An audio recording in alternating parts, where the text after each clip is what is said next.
This story is posted by the user Phantomaciel. I always assumed that those legendary bad trips I heard about in anti-drug literature and from my parents didn't actually happen.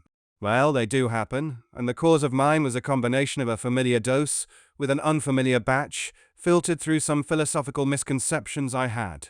However, I will hold the experience as one of the most important, defining moments in my life.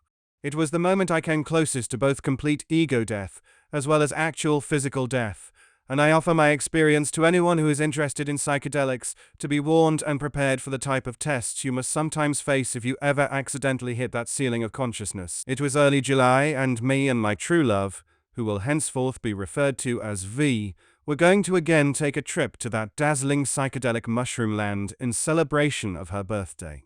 We had tripped several times before together, and we have a very loving, fulfilling relationship.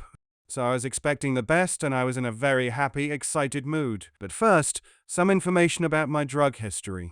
I've taken probably more than 75 total DuxM trips, which has created a continuum of mental activity, leading eventually into an unpleasant, cramped mental box.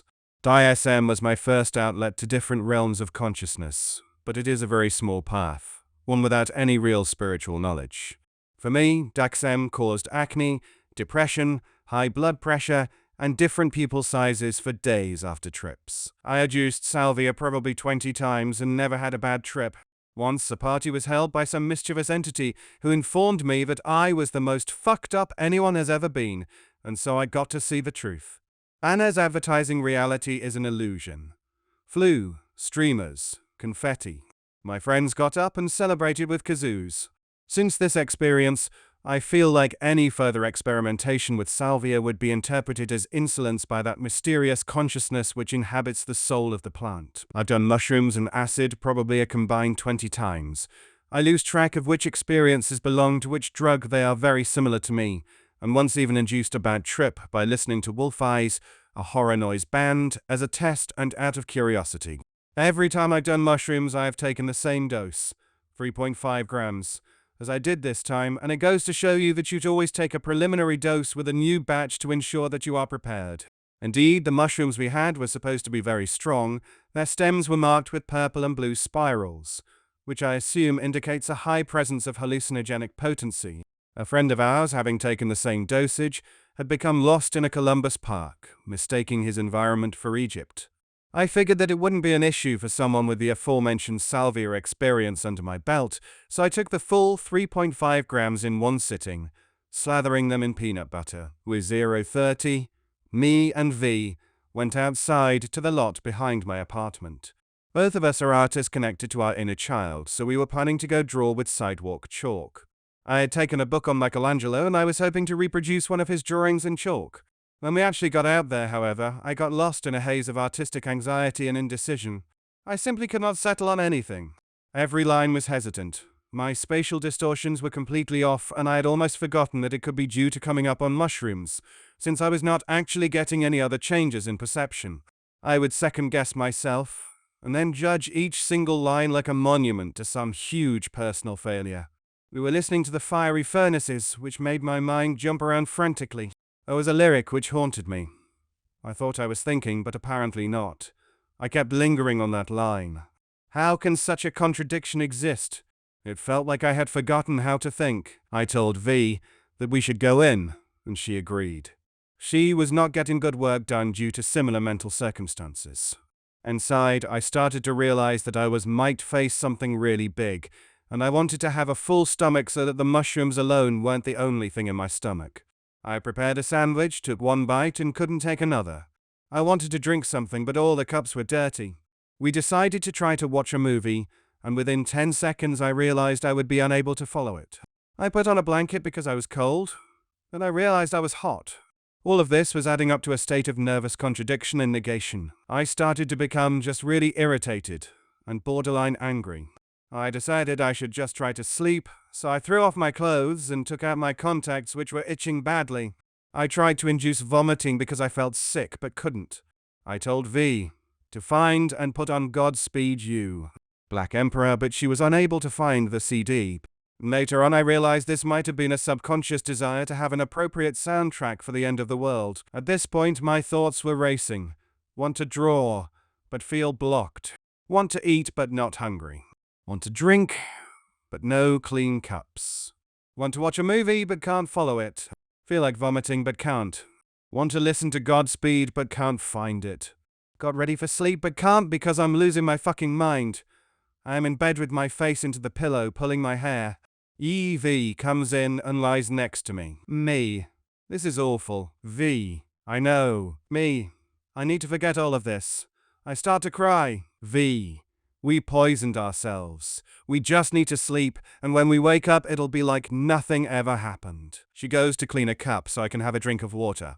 With my eyes closed, I see what I can only describe as a slot machine, infinitely long and tall, that adjusts in perspective according to my head's actual position. On the face of each is a picture of myself in a different emotion or physical state. Whichever picture is located in the center of my range of vision is the emotion I feel fully. But the slot machine is cycling at such an alarming rate that I am feeling what I estimate to be 10 emotions every second. My facial muscles work to accommodate each emotion, and I essentially lose control of my face. I feel extreme pain, followed by extreme euphoria for a millisecond each. I feel essentially everything at once. Finally, the slot machine rests on a single face. Madness. It is a picture of myself in green clawing at my eyes. I realize what is going to happen. When the machine adds the sum total of all I've been, I will be defined, and I will die. Some scientists speculate that since the universe exploded from an infinitely powerful singularity, the gravitational field may one day become too weak to sustain this expansion, and the universe will start to gravitate inwards and collide into another singularity, possibly to restart the entire process anew. I see every human consciousness as analogous to the Big Bang. Throughout our experience as humans, we become more and more complex and organized from our embryonic states, to the point that we grow up and start integrating concepts into patterns of thought, behavior, emotion, just as the universe organized into clusters of planets and stars, comets, black holes, etc.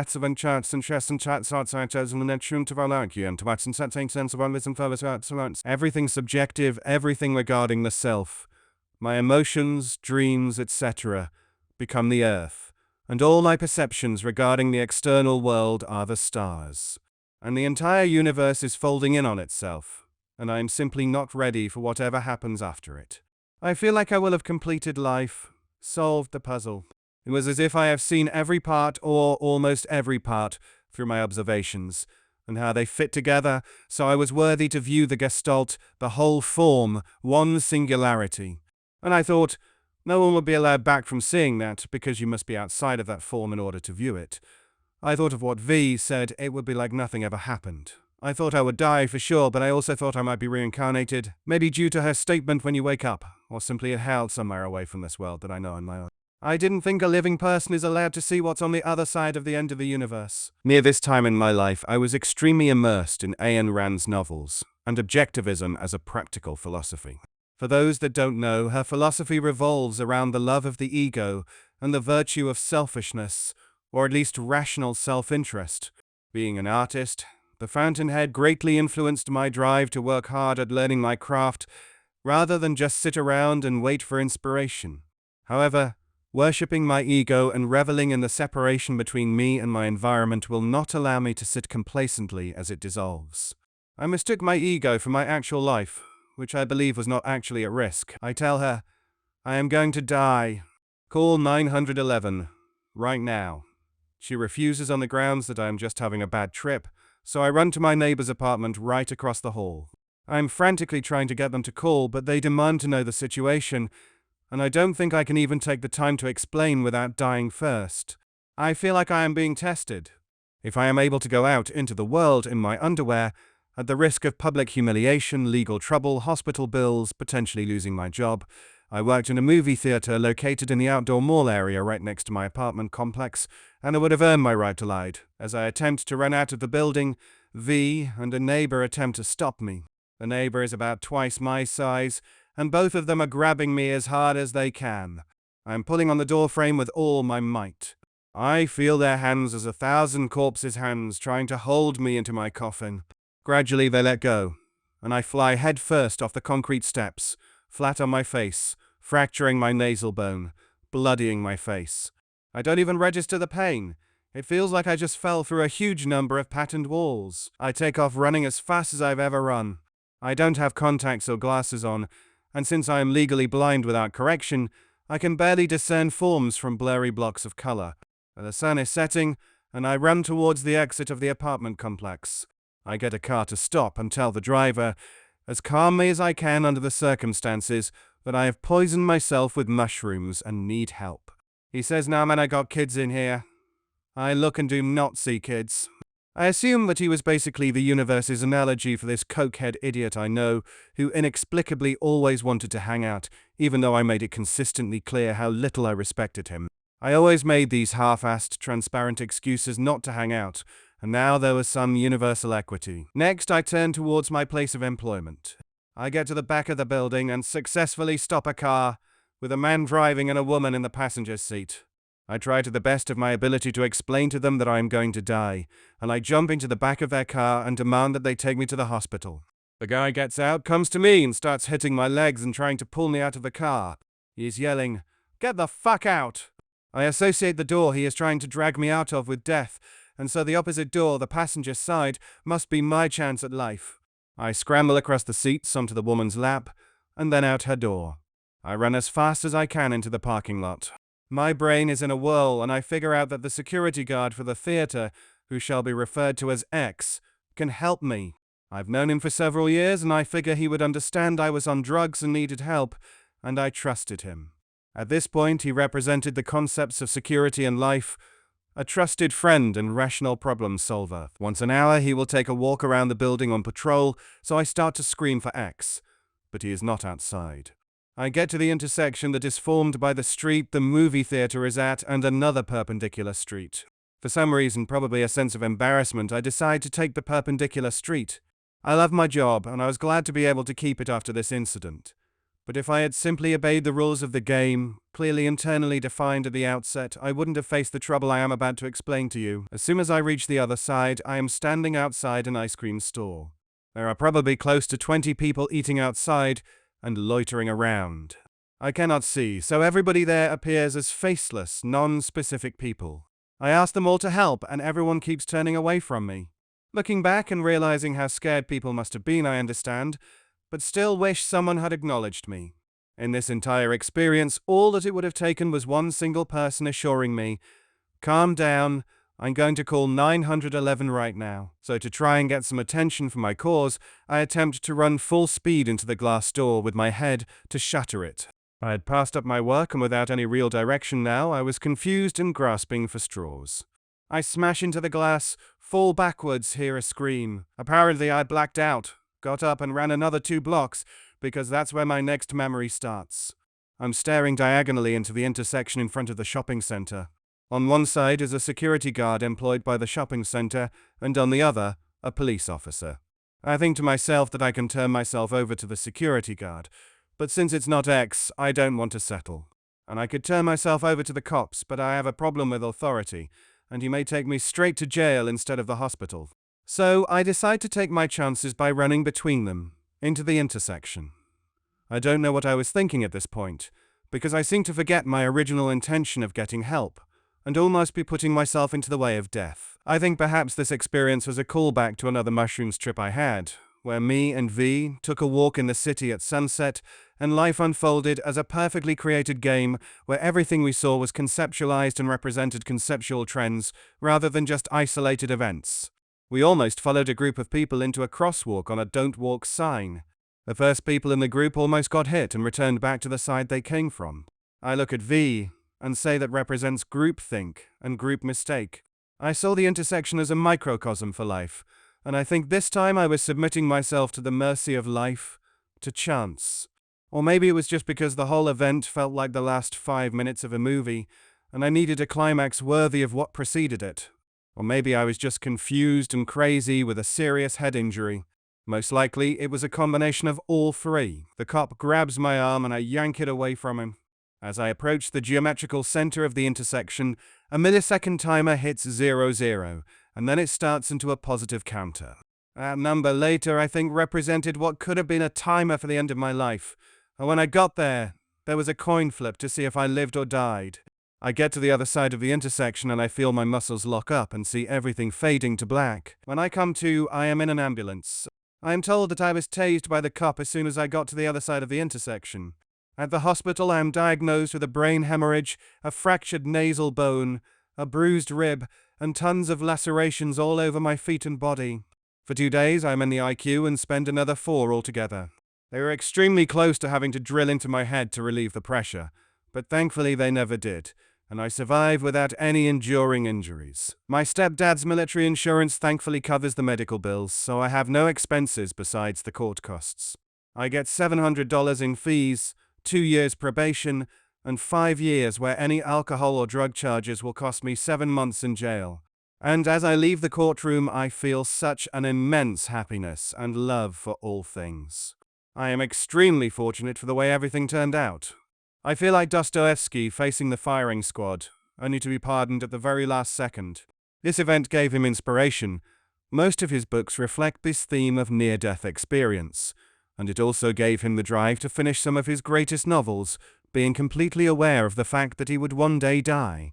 This event has affected me in very much the same way.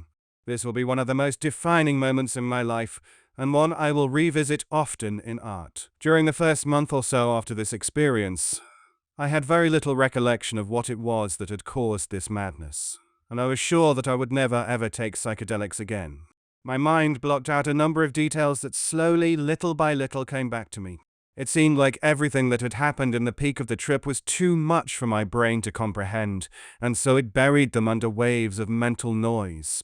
When, almost 3 months after the experience, I had decoded the last of the information, I started to realize that the trip is concurrent with a lot of Buddhist ideals and with the concept of ego death in general. It was not, as I first assumed, that I had seen something as meaningless as a giant refrigerator monster chasing me down, trying to eat me. I had viewed the truth at the end of all things. Everything is one. As Phil Elverum sings, "The world is in me, and I am in the world." Altogether, it was not the trip that was bad. It was my attitude towards it. It was the worship of ego I had adopted.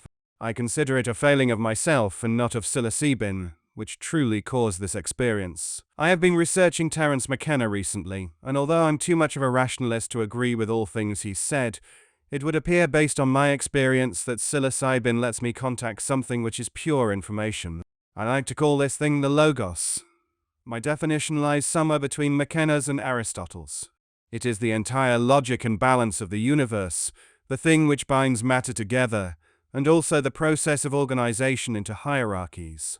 The Logos, at least, has complete knowledge of the individual which is communicating with it, perhaps of the entire history of genetic information, and even more so, perhaps even over the entire history of the universe and beyond. In the future, we will master these realms to apply engineering and science to these inner worlds, which are truly the most mysterious thing we are capable of currently exploring. Probably more so than the local areas of space which we can explore while still dependent on combustible fuel. Will I ever do psychedelics again? Yes, and I do not answer this question lightly. I genuinely feel, as someone receptive to these experiences, I usually trip roughly twice as hard as everyone I know under equivalent doses, and as someone with a rational, adventurous mind, I have almost an obligation to the future of mankind to report, through my art, those truths behind this world that we know. I am taking a 5-year break, enough to wear off that suspended jail sentence, but after that I eagerly await the worlds to find on the other side of ego death.